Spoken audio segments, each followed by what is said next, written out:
what he was expecting.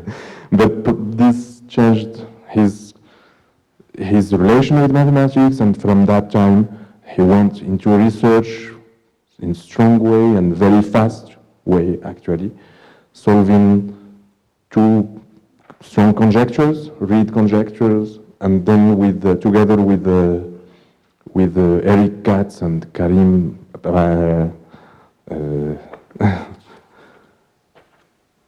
Adiparisito, they solved the Rato conjecture. Maybe the strong idea was more than solving the conjecture by itself, but using different tools of mathematics, tools where the conjecture didn't seem to deal with. And this is probably something that can characterize the work of June, working on different aspects of mathematics, getting together different ways of thinking on mathematics. Mainly geometry, but with topological tools, using singularity theory, tropical geometry, matroids, etc. So today we'll have a talk on Lefschetz theorem and Hodge-Riemann for finite geometries. Thank you, John. Hey, thank you for the kind introduction. It's a huge honor for me to be able to be here and to be able to speak to you. So thanks for having me and thanks for coming. And I also feel very fortunate because the things that I'm going to talk about is heavily motivated by the work of Lefschetz, as you can see from the title of the talk. And I heard that there's a very tight connection between Lefschetz and the Mathematical Society at Mexico. So this may be a good opportunity to promote some recent advances on the basic ideas coming from Lefschetz's work on topology of projective complex varieties. So the title says, I'll say something about Lefschetz and Hodge-Riemann relations for finite geometries. But I don't want to start my talk by telling you what Lefschetz and Hodge-Riemann is, because I want to push all the technical statements to the very end of my talk and wait until most of you become unconscious. But let me just emphasize my point of view on this Lefschetz and Hodge-Riemann. So these are certain statements that were originally discovered by Lefschetz and Hodge and their collaborators that are supposed to be true for cohomology of Kähler varieties. So originally this started as a statement on complex manifold theory or the theory of projective complex varieties. But during the last 50 years, we have discovered that there are many Lefschetz type theorems concerning various type of mathematical objects and not just Kähler manifolds. For example, now we have a statement that we now call Lefschetz that are valid for all convex polytope. And we also have Lefschetz theorem for all Coxeter groups. We also have Lefschetz theorem for matroids. And we also have Lefschetz theorem, conjectured Lefschetz theorem for algebraic cycles on projective varieties. This is part of the standard conjecture. And same goes for the Hodge-Riemann relations too. So these statements, Lefschetz and Hodge-Riemann relation, usually comes in as a package. So if you have a mathematical object that you very much like, then there is some chance that you will be able to construct a certain cohomology-like object, an algebra maybe, which satisfies Poincare duality and Lefschetz theorem and Hodge-Riemann relations. And these three properties are modeled on those corresponding theorems that we know in algebraic geometry, for example, but they are all logically independent. For Poincare duality for polytopes, for example, that I have in mind, you can prove it, but it does not follow from the corresponding proof of the Poincare duality in topology, and same for Coxeter groups and matroids and so on. These are all independent statements that are somehow true or conjectured to be true for some reason. So this is some pattern that we see in mathematics concerning these very rigid mathematical structures. So Poincare duality usually says that if you have this cohomology-like object, which is a graded vector space, for example, then what happens in degree k and what happens in co-degree k are related. Precisely speaking, Poincare duality will say that the two vector spaces which appear in degree k and co-degree k are naturally dual to each other. Hardt-Lefschetz theorem, on the other hand, says that there is a very explicit isomorphism that can be constructed from the geometry or the given set of data that you can construct from the degree k piece to co-degree k piece. So it's a separate statement from the Poincare duality statement. Poincare duality says that the two spaces are dual to each other. Hardt-Lefschetz theorem says that the two spaces are isomorphic to each other by some explicit given isomorphism. So when you have two dual spaces that happen to be isomorphic, then you can pair the two elements using that isomorphism and define a symmetric, for example, bilinear form on the original space. That concerns the Hodge-Riemann relations, and the Hodge-Riemann relations predict that this bilinear form, say for example a symmetric one, will have some very particular signature. It predicts that you will have this many positive eigenvalues and that many negative eigenvalues. But this is just a rough form of the statements that we now call Poincare duality, Hardt-Lefschetz, and Hodge-Riemann relations. And the actual content of these statements very much depend on the context. And I'm going to introduce one of these contexts, which are somehow related to those statements in algebraic geometry, but not entirely.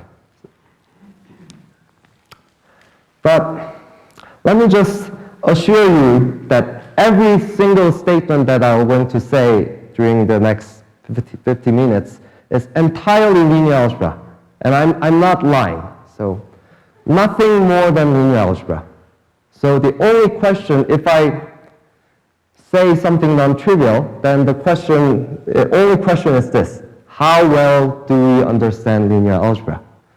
And I'm going to formulate a version of Hardt-Lefschetz and Hodge-Riemann relations starting from a linear algebraic data. And these are conjectured to be true for any given collection of linear algebraic data that we're going to introduce. But either we don't know elementary proof of it, or we just simply don't know whether it is true or not. So I'm going to show you some of the statements, linear algebraic statements. So let me tell you first a little bit about the Hardt-Lefschetz theorem in this linear algebraic context. And let me start by showing you some pictures. So let's start from a projective plane, or plane. And maybe think of the 4 general points on projective plane. What I'm going to do is to connect every pair of points by a line. So if I started with these 4 points, and then I get 6 lines. So let's remember those numbers, 4 and 6.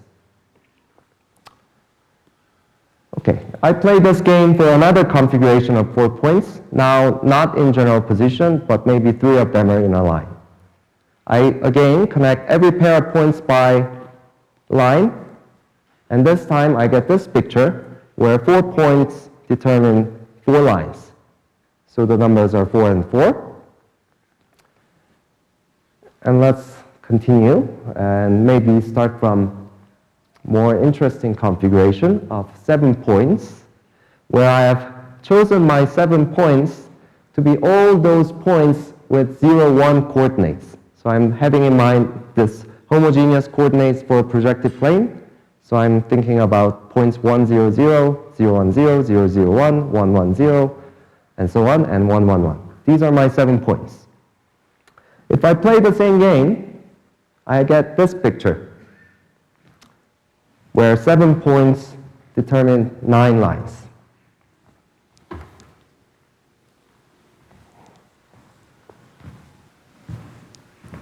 And let me now do something that some algebraic geometers like to do, and which produces a pretty picture. So I'll keep the same 7 points with the same coordinates. But now what I'm going to do is to move the prime P in the base spec of Z toward the particular prime 2. What I'm doing is that we are having in mind the projected plane that are constructed by taking, that's defined over some particular field. And then I'm changing that field to have a field of some finite characteristic, in this case, approaching toward 2. And then our game will produce a different answer. So long as my characteristic of my base field is not 2, we'll basically see the same picture. But at the limit where my P hits the 2, the 3 red points are on a line at the limit. So they are collinear at infinity and produces this picture, where now 7 points determine 7 lines. So this is a picture of the final plane. Okay, so this was the result of our 4 experiment, and we clearly see one universal pattern. So there is a theorem here. And the theorem is this, right? Every set of points, E, in a projected plane determines at least cardinality E many lines. Right? This is what we have observed. And of course, there is one exceptional case where my set of points E is entirely contained in a line. Then it will determine just one line, and the statement is not true. But with that single exception, it can be proved in many different ways, and some of them purely combinatorial and elementary, that this statement is actually true for any possible configuration in the plane, as was proved by De Bruijn and Erdős in the 40s. So I claim that this is a shadow of the Hart-Lefschetz theorem. And I'm going to reveal a bit of pieces of information how this is related to Hart-Lefschetz in the context that I'm interested in. But of course, there is no reason to stop at the plane. We can play the same game, say, for example, on 3-dimensional spaces. So if I have 4 general points on 3 space, and it will determine 6 lines, just like before. Join every pair by lines. And if I join every triple by planes, then you see 4 planes. So the numbers in this case is 4, 6, 4.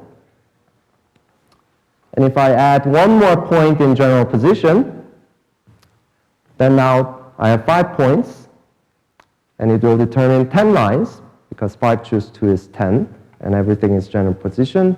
And 5 choose 3 is 10, so 5 points determine 10 lines and 10 planes. So the numbers are 5, 10, 10. But if I move the 5th point into a slightly more special position so that it is contained in one of the planes that are already determined by the original 4 points, then the numbers change in a certain way. Now I have 5 points that determine 10 lines, just as before. So the number of lines is not affected, but the number of planes is now 7. So 3 planes are gone. So the numbers are 5, 10, 7. Or I can specialize even more so that the 5th point is now in one of the lines. Then the number is 5 and 8 and 5. So by experimenting with ever more complicated point configuration, you get variety of numbers. But still, you see one common pattern in all these numbers, 4, 6, 4, 5, 10, 10, 5, 10, 7, 5, 8, 5. So you see a theorem now, just analogous to the previous one. So actually there are 2 statements, which says that the number of planes is at least as large as number of points. And secondly, the number of lines is also at least as large as number of points.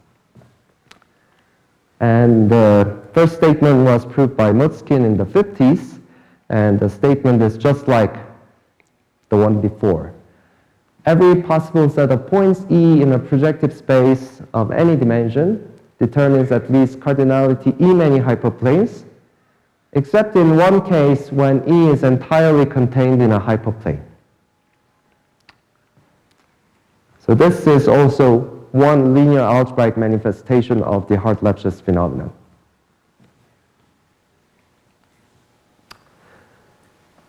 And the proof of this statement is somewhat more delicate than the previous one of the De Bruijn and Erdős, but still quite elementary and can be done in a page or two. But the original proof of Mutzkin had the interesting feature of using particular properties of the real numbers. So he had in mind this real projective space, but the theorem is true for any reasonable projective geometry.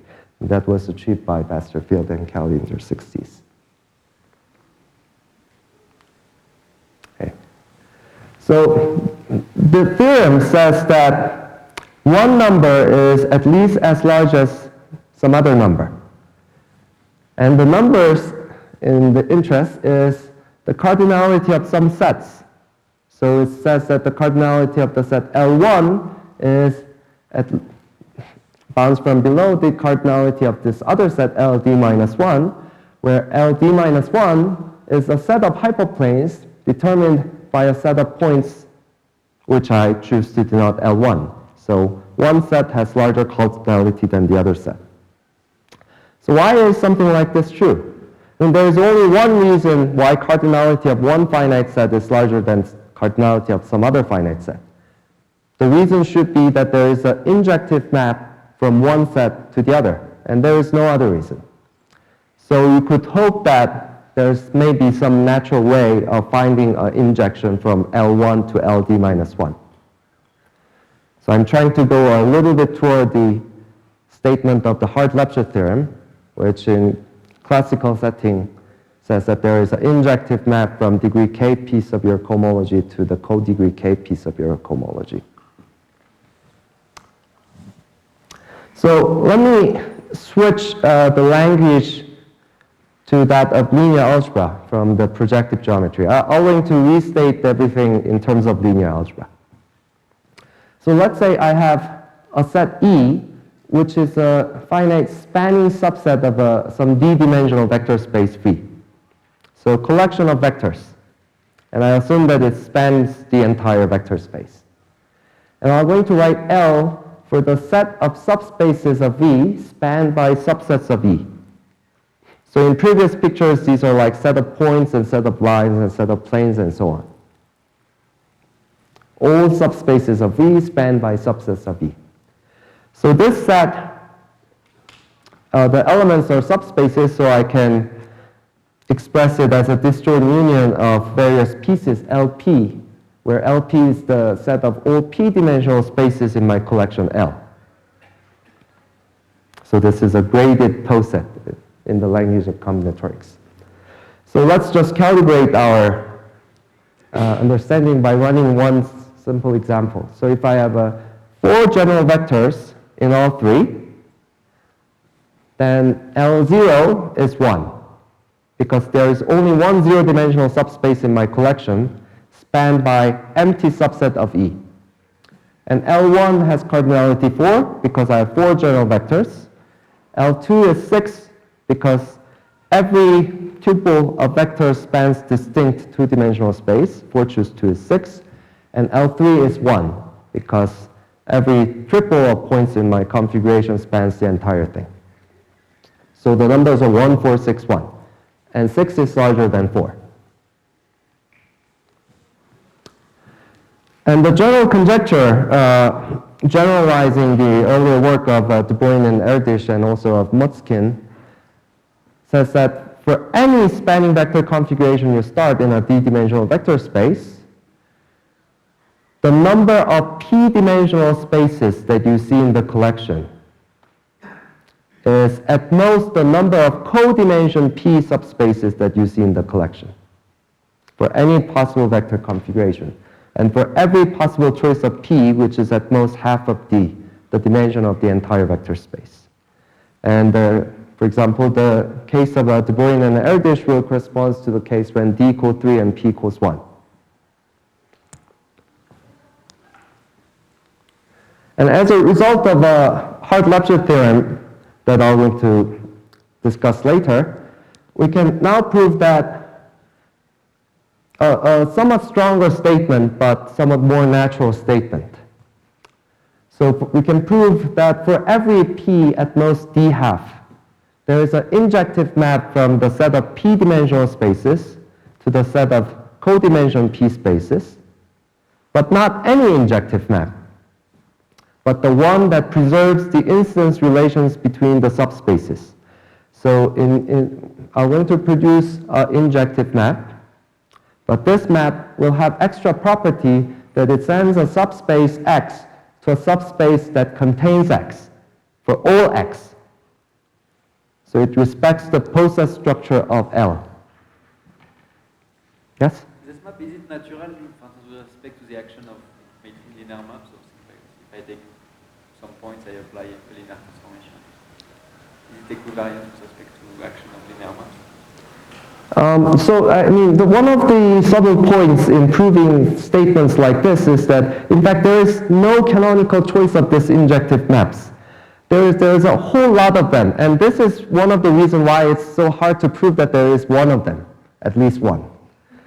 And this is just like somewhat like the case in the geometry. If you want to prove Hodge-Lefschetz with respect to a fixed Keller class, this is somewhat challenging, and it can be done.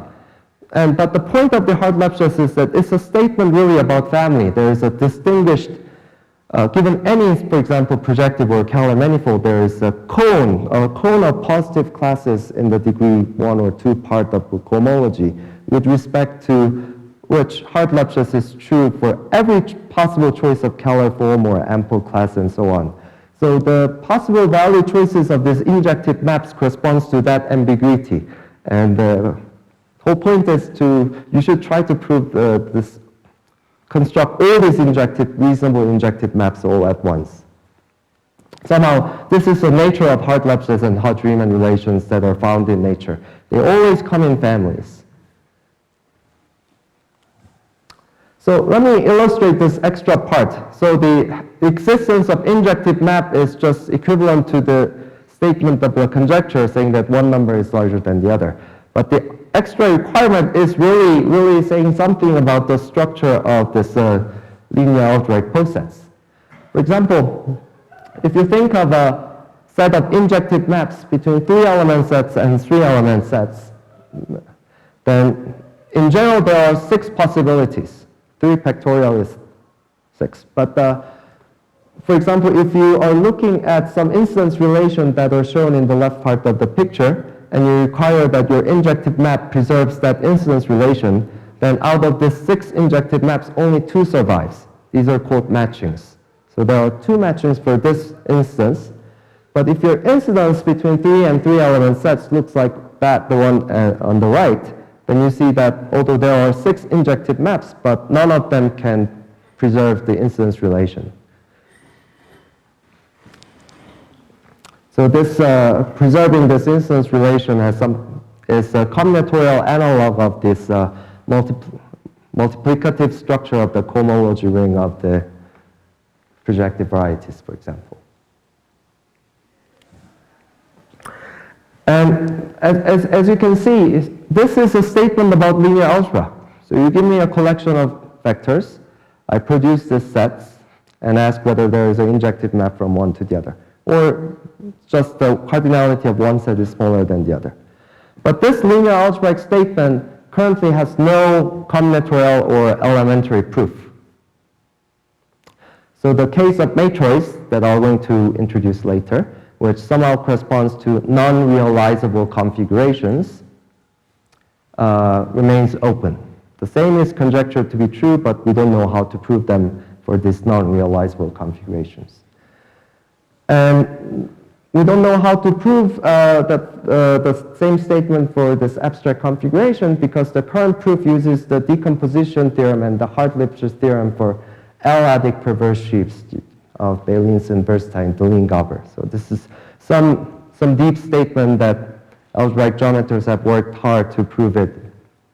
And right now, even for this linear algebraic statement, without this decomposition theorem package, we don't know how to produce such an injective map between these 2 finite sets.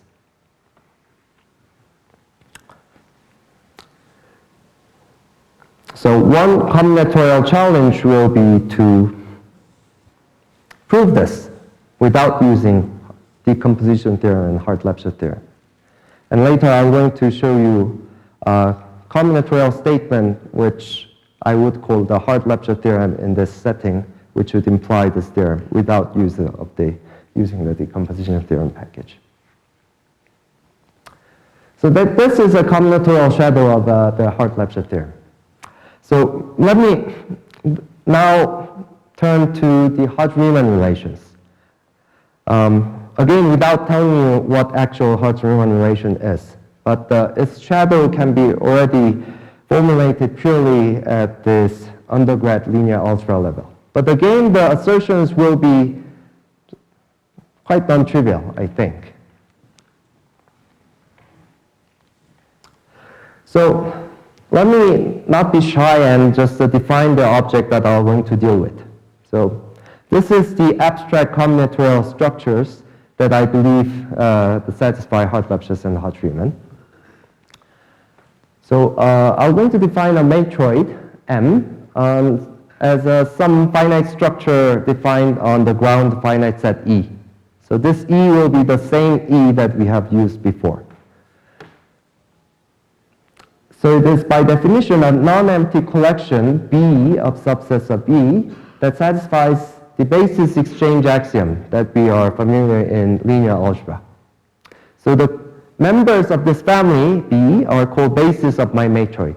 And basis should satisfy this property, which says that if you have any two distinct bases, B1 and B2, and if you have any element, say x1, in one of the bases but not in the other basis, then you can always find the element in the other basis B2, not in the first basis B1, so that if you replace x1 in the first basis by x2, then it's again a basis.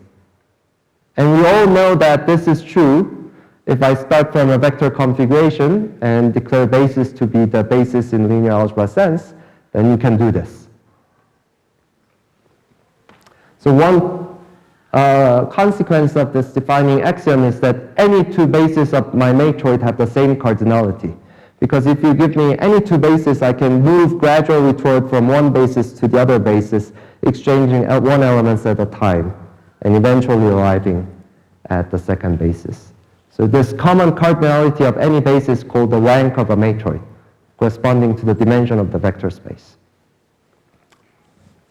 So if you have never seen the definition of matroid, it's not so easy to come up with non-trivial examples of matroids.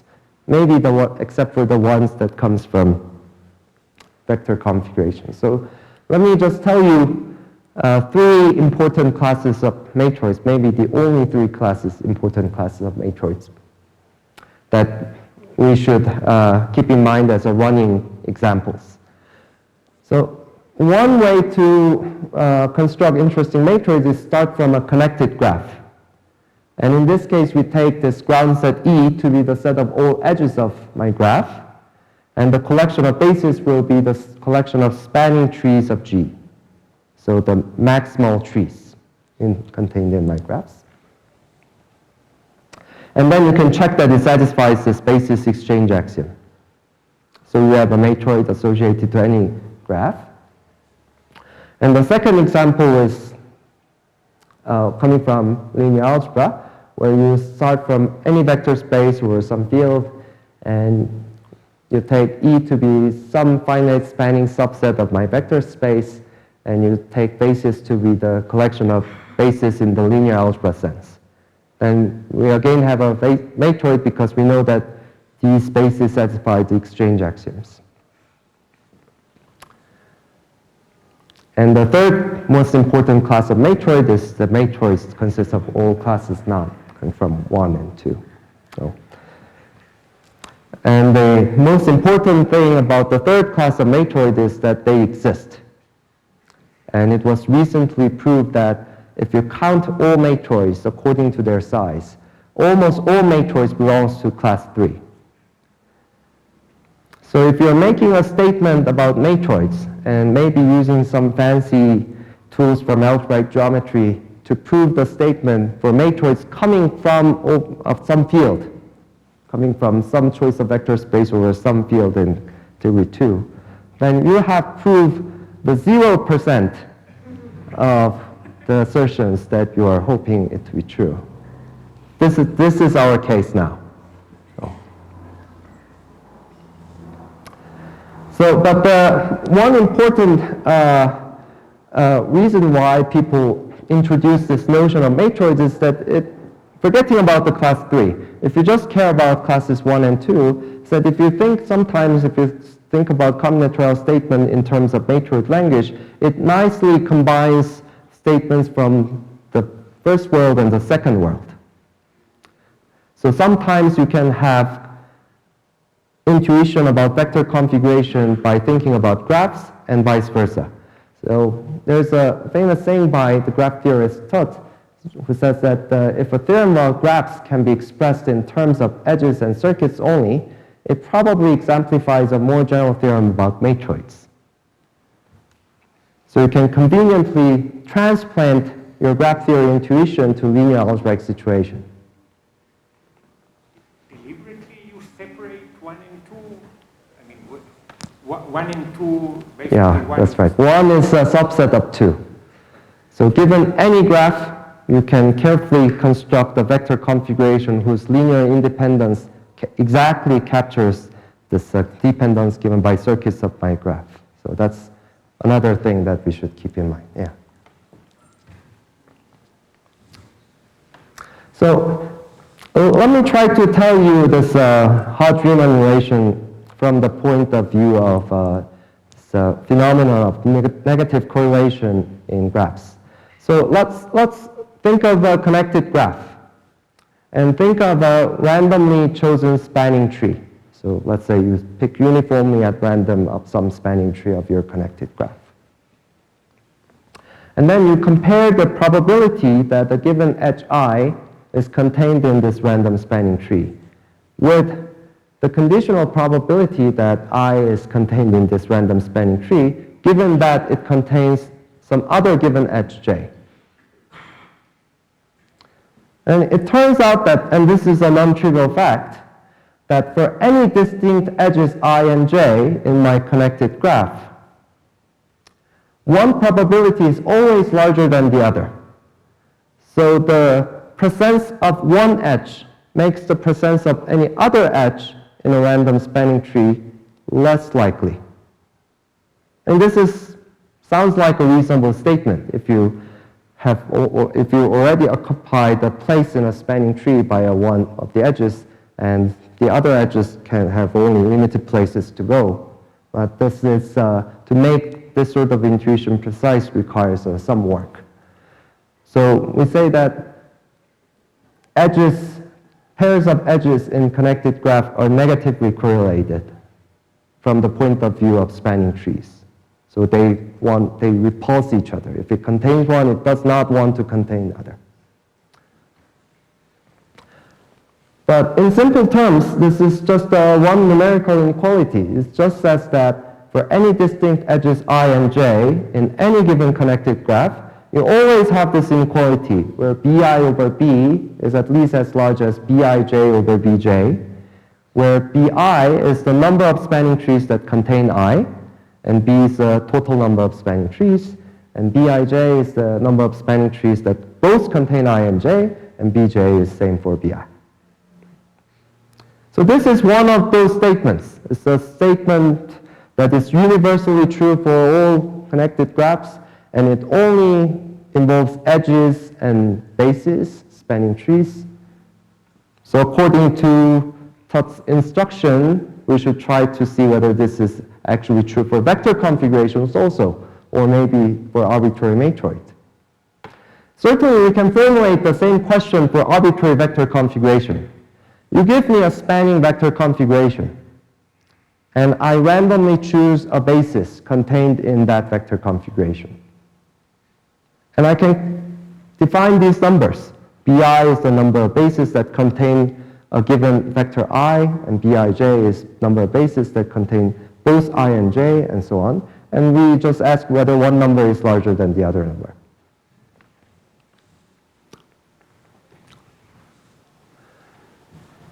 So people actually, at some point in history, believed that this must be true for all vector configurations or maybe for arbitrary matroid, and they succeeded in proving this negative correlation phenomenon for matroids which are realizable for every field. This covers the case of graphs. But sometime in the 70s, Seymour and Welsh found a particular vector configuration which are only realizable over fields of characteristic 2, which has this ratio, b times bij divided by pi times bj, which is supposed to be at most 1 if negative correlation is true, is actually more than 1. It's something like 1.02 something. So this is somewhat weird from the graph theoretic intuition. There is a vector configuration where two vectors are attracting each other from the point of view of a random basis. And this doesn't happen very often. It's a safe bet that if you start with your favorite vector configuration, then you will most likely see a negative correlation phenomenon. But if you carefully choose certain vector configurations which are realizable over some fields only, then you can sometimes make this ratio go above 1. So let me propose to define this, this invariant of a field. So you give me a field, let's say K, and I will define the correlation constant of field, that K, as the supremum of this ratio, b times bij divided by bi times bj, over all pairs of distinct vectors I and j in every possible finite vector configuration in every vector space over K. I hope the definition is clear. So there are many vector spaces over the given field K, and each vector space contains many possible finite vector configurations, and each configuration, I take the supremum of this ratio over all possible pairs of this. So it measures how strongly two pairs of vectors can attract in possible vector configurations over that field. So what is not clear is that this is well defined. It's not clear whether this ratio has an upper bound because we are taking supremum over huge collection of things, all possible vector configurations in all dimensions.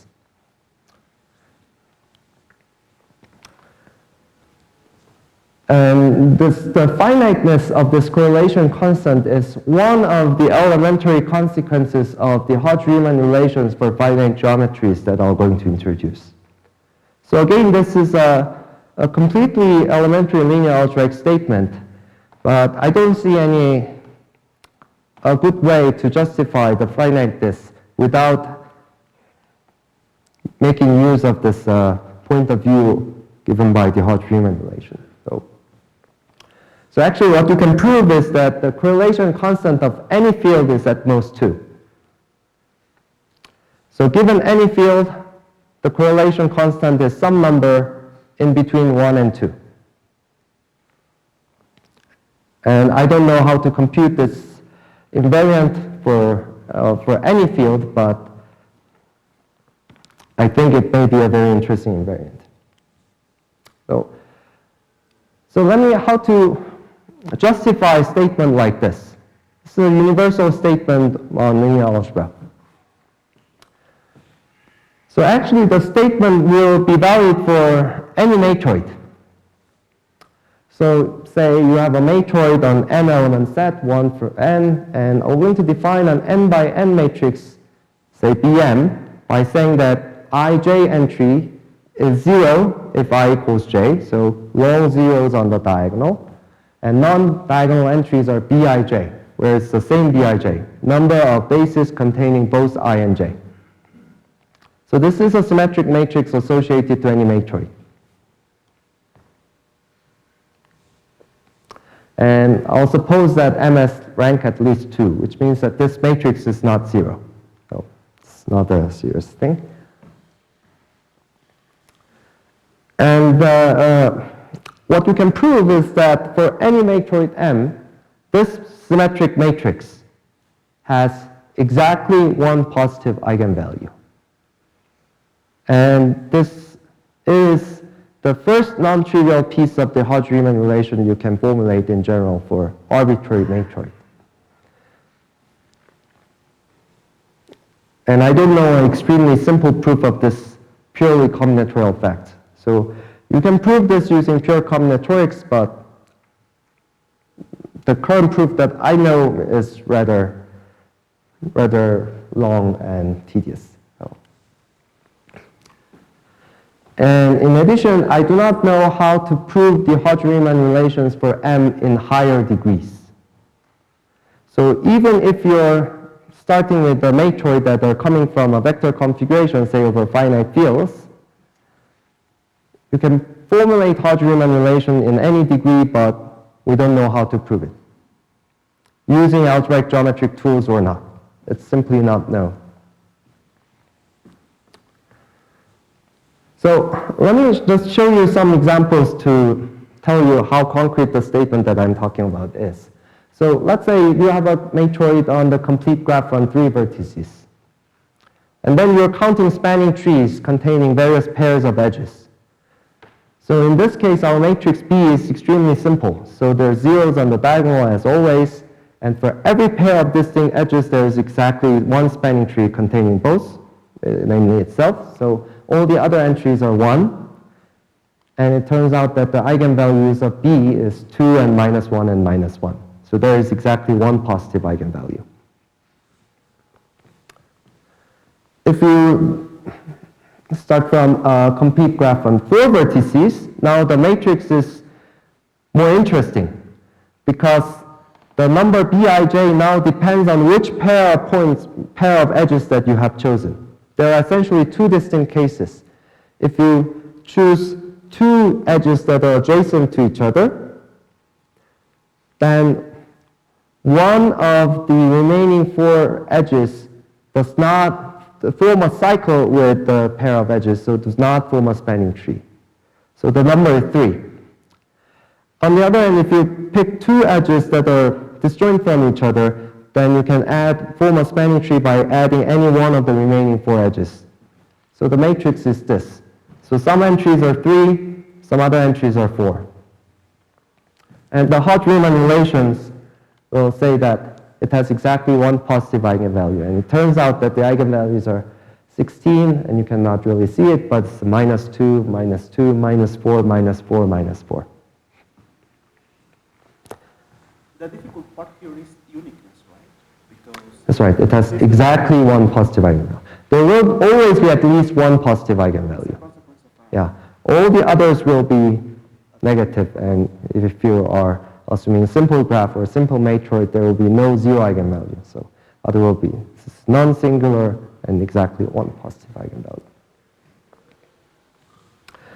So let me try to convince you to show you, tell you some sort of feeling what kind of information is contained in a statement like this. So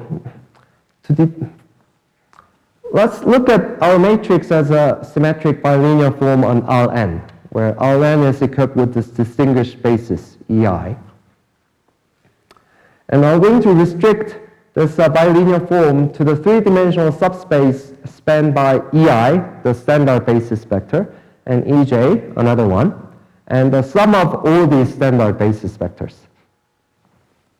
Then I get a 3x3 matrix just by restricting. And we can write down this 3x3 matrix in terms of our numbers Bij, if we want. But then you can apply this standard linear algebraic trick, this Cauchy eigenvalue interlacing theorem, which tells you that if you delete rows and columns from symmetric matrix, then the new eigenvalues interlace the previous eigenvalues, to conclude that the smaller 3x3 matrix also has exactly one positive eigenvalue. And there are some cases where it's 0, but not important.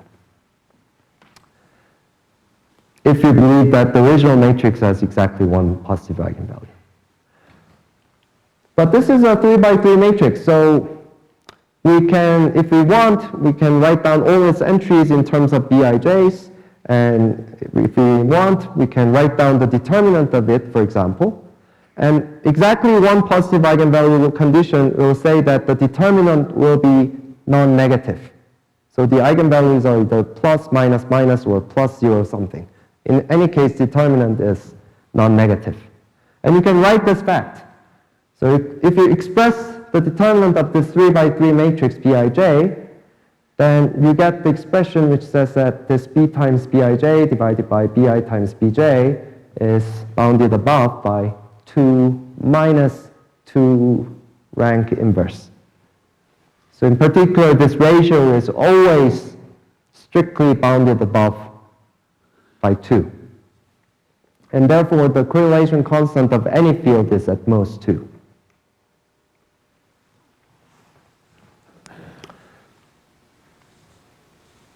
So, and this is, so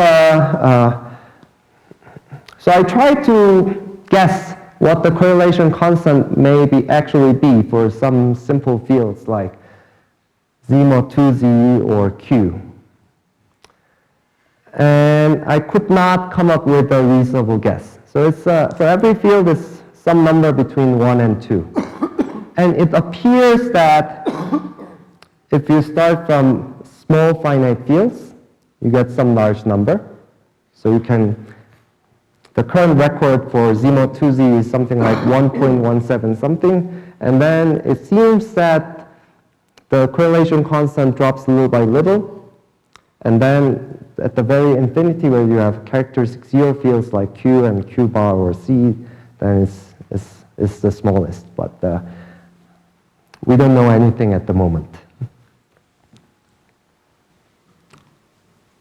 But this experimental fact that apparently configuration over finite fields achieves higher correlation constant suggests that it may be more delicate to prove the Hodge-Riemann relation, higher Hodge-Riemann relations in over finite fields. So I'll get that to later. So let me now end by showing you, or at least giving you some hints of the actual Lefschetz and Hodge-Riemann relations in linear algebra or for any matroid.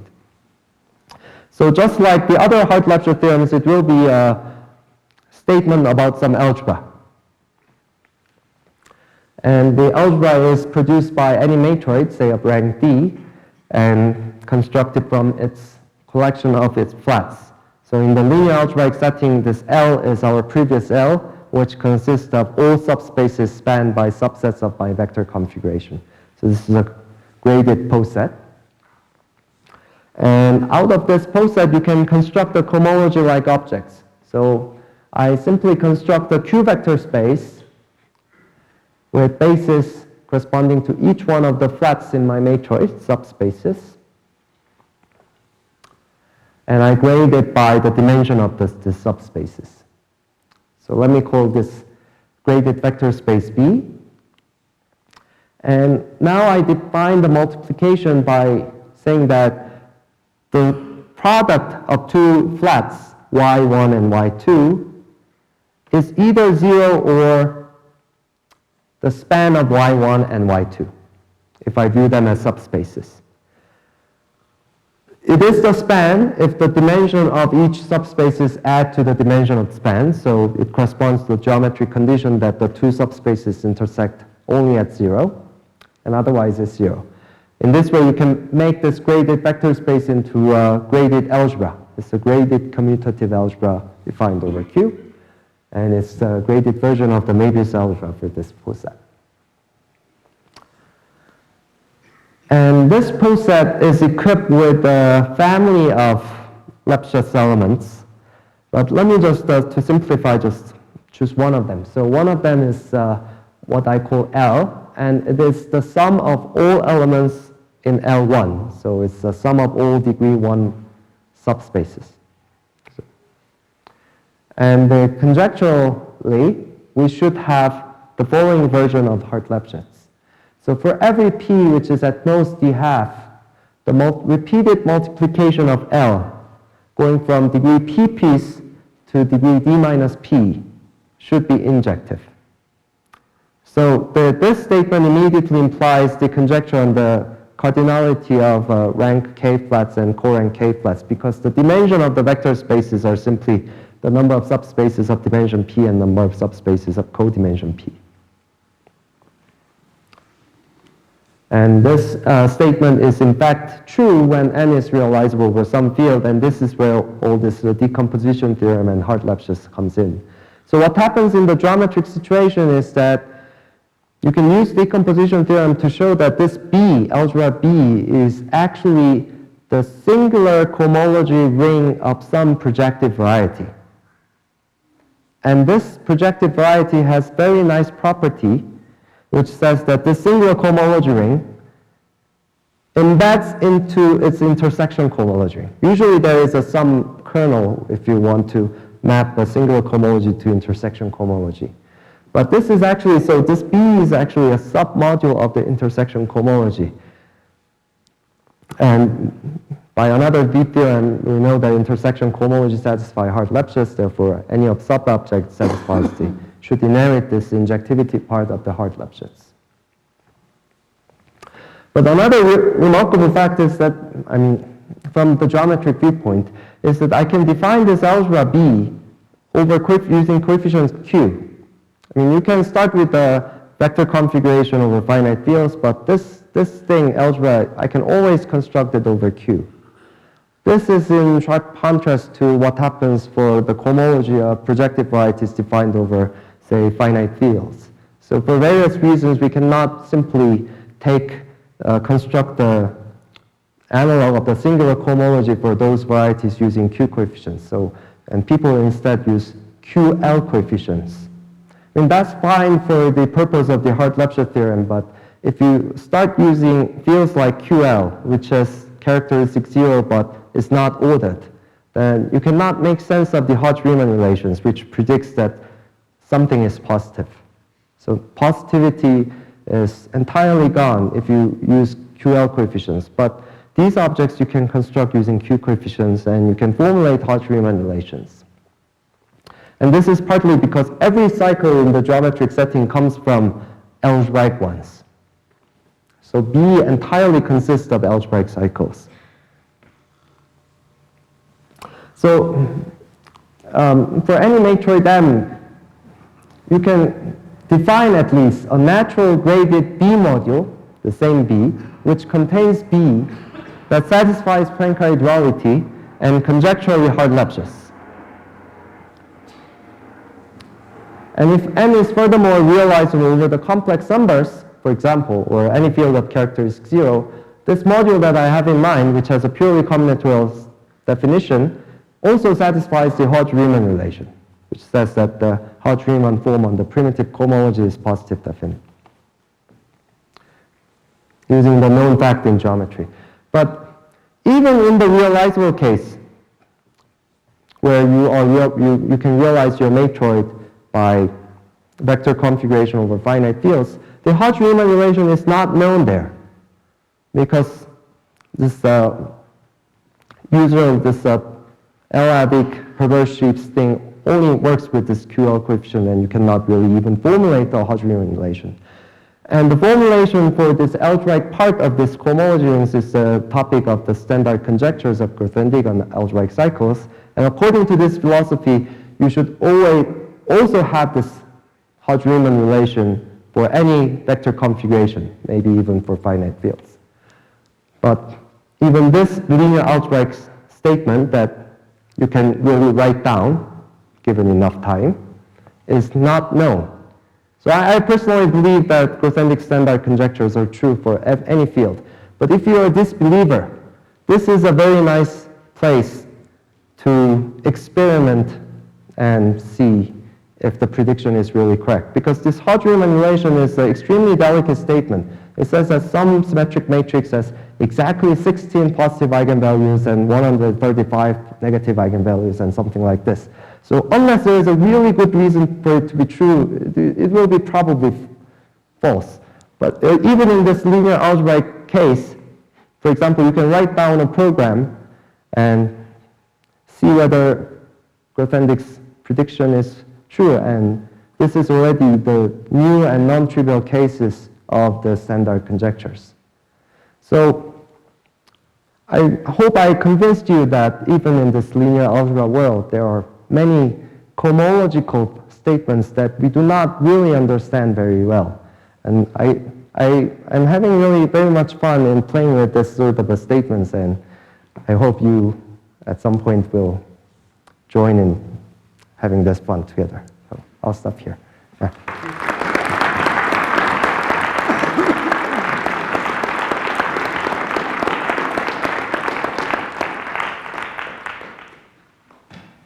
Questions and comments?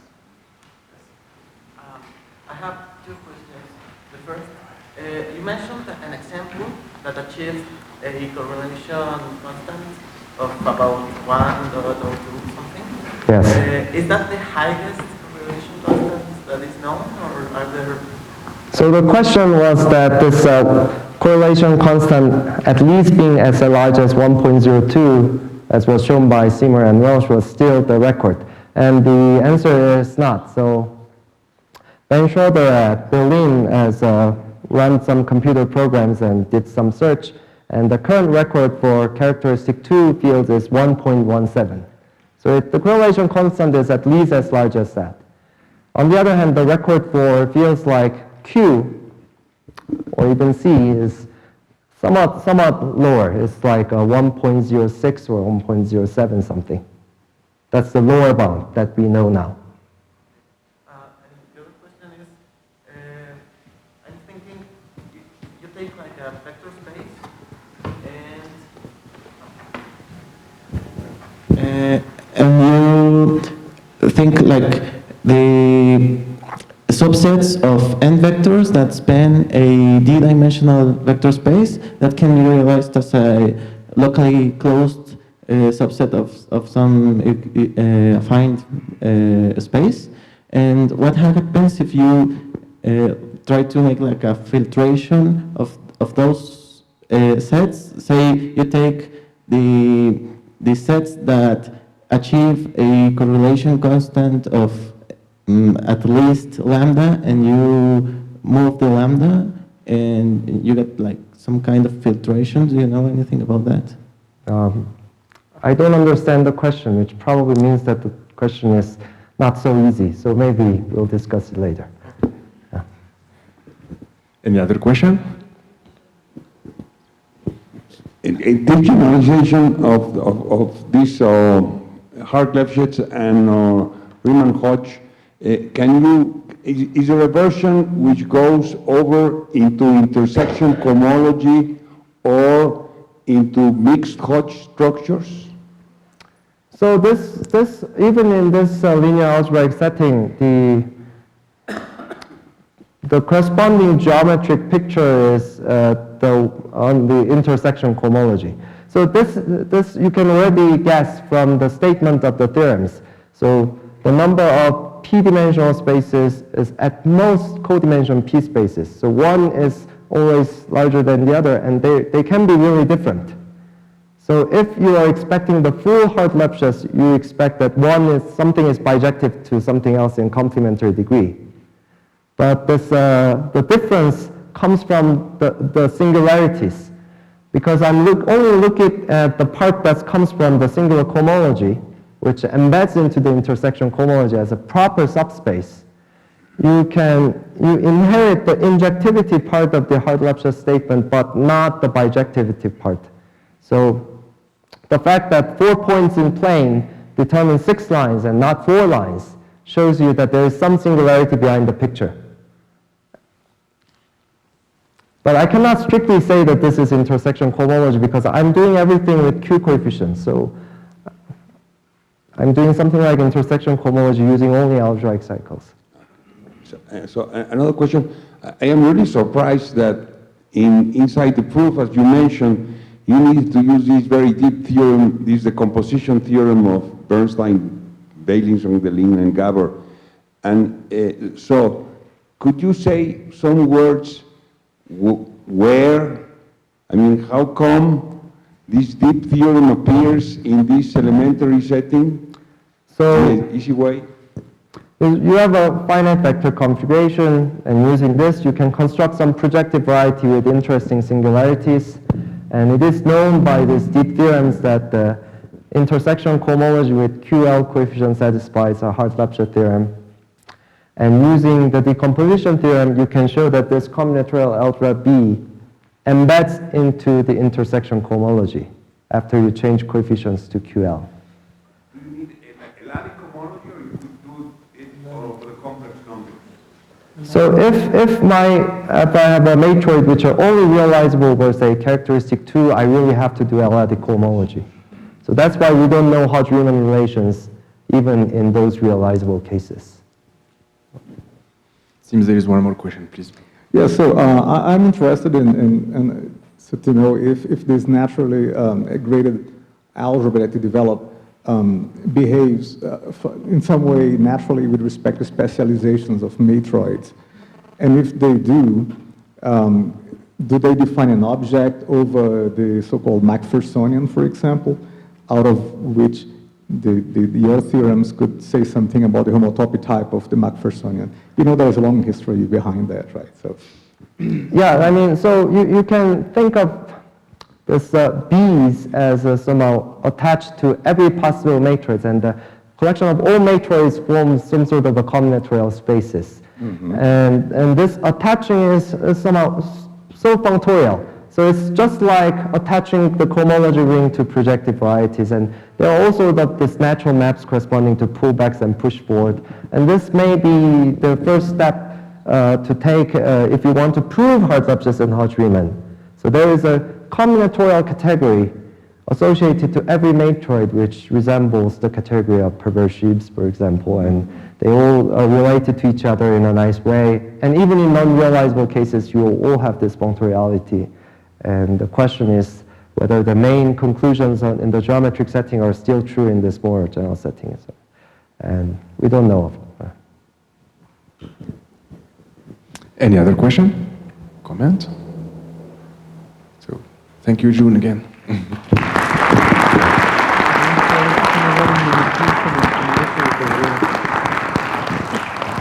So, the morning session is over. We meet together this afternoon at the Institute of Math.